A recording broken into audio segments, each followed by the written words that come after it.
everyone on Tuesday, June the 16th, the opening day of Royal Ascot. We've got every race covered all week. The ground conditions on the faster side are good. They did put a bit of water down last week and there have been a few showers looking at the forecast, but I'd imagine it's going to be proper fast ground for a fantastic 5-day meeting. Now, the videos now are all sponsored by Michael Cannon, an on-course bookmaker who's betting at Royal Ascot. So if you're going any of the days, go and see Michael. He's betting in Tattersalls in front of the stands. He offers extremely competitive prices and they are all directly onto his website as well all week from the Royal meeting. So do open yourself up an account. There's some terrific value and you'll find the prices on offer there are much bigger than those offered by the bigger firms. We start off with our daily nap, sponsored by Michael Cannon Bookmakers. It goes in the opener at 2:30. It's the 1 mile Group 1 Queen Anne, and I think Docklands is a cracking bet here for Harry Eustace at around about the 5-1 mark. Now, Docklands is a terrific advert for this excellent yard that I do like. He's got a terrific record at Ascot over the years, always running blinders in victory and defeat, and he really impressed me when coming from last to first, which is not easy at Ascot in this valuable prize in 2025, edging out a hot favourite Rosallion on the nod in terrific style. He's ridden there by Mark Zara, who knows him really well, usually on. He's been freshened up since he finished a creditable third in a rather muddling contest at Chartin in April. Comes here laid out for the race with drying ground conditions to suit. They should go a reasonable gallop and hopefully he can come through and pick them off late. Our value angle selection, sponsored by Michael Cannon Bookmakers, goes in the 340. It's the 5 furlong Group 1 King Charles III, and I like Time for Sandals here at around about 25-1. Again, trained by Harry Eustace, as I say, a young trainer going places. Now, he has been disappointing twice this season, but I think there have been mitigating circumstances in the run on each occasion. And at this meeting last year, he bounced back to his very best form at 25-1 by coincidence when winning the Commonwealth Cup over 6 furlongs under today's jockey Richard Kingscott. And watching that run back this morning, he didn't settle at all in the early stages and he did really well on the far side of the track to come storming clear and land that valuable prize. Now, this is 5 furlongs. They are going to go 1,000,000 miles an hour here. Night Raider is one of the fastest horses over 4 furlongs I've seen for a very long time, and there's 4 or 5 others with the same game plan, so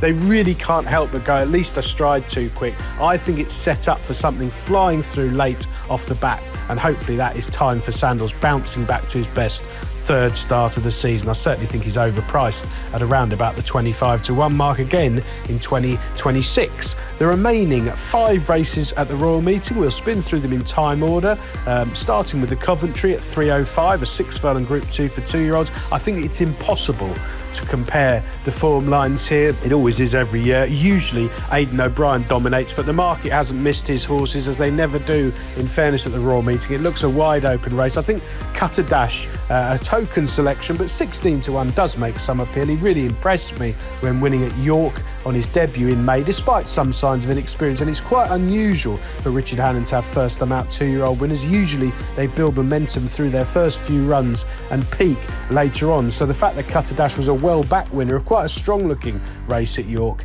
is a good signal. The yard are flying. They've had 10 winners in the last 14 days, and I think Cutter Dash with Sean Levy booked is an interesting runner in a race definitely best kept for small stakes. The 4:20, the 1 mile Group 1 St James's Palace. Well, I think Bo Echo is very hard to get away from here for George Berry and Billy Loughnane. He really impressed when winning the 2,000 guineas. He travelled strongly and sprinted clear when shaking up. It was a top-class performance. Now, there's no doubt at all, I've said in the past about George Berry, sometimes his horses are absolutely A1 first time up and they don't progress through the season. That's just my opinion, but I think with Bo Echo he's got a real good one, and there's no doubt at all that the rapidly quickening ground conditions will be very much in his favour here. He's a strong traveller with an explosive turn of foot. He's going to be a short price, but I think he'd be very hard to beat. The 5 o'clock, a 2 mile 4 furlong Ascot Stakes, a handicap. Well, I'm looking to Willie Mullins here with Bunting, who's been running over jumps. He's fit from that.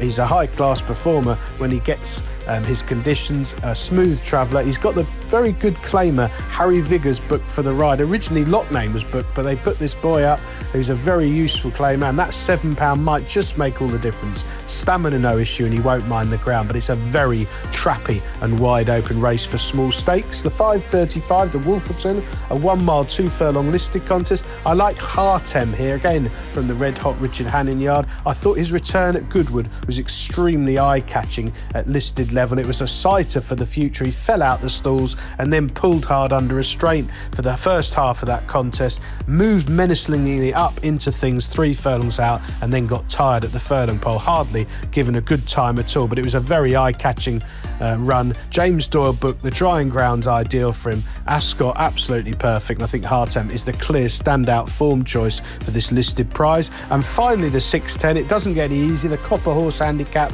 over 1 mile 6. So I think Gamray is the one who's open to the most improvement. Only run 6 times in his life, 4 on the turf. A really good second last time out. And John and Thady going really well. They've had 6 winners in the last fortnight. They booked a Sheen Murphy. I'm sure Gamray will go really well with this stamina test, likely to unlock further improvement. Best of luck on day 1 at Royal Ascot, everyone. Please do like and do comment with your own fancies at the bottom in the comments section. Subscribe to the free channel if you haven't already.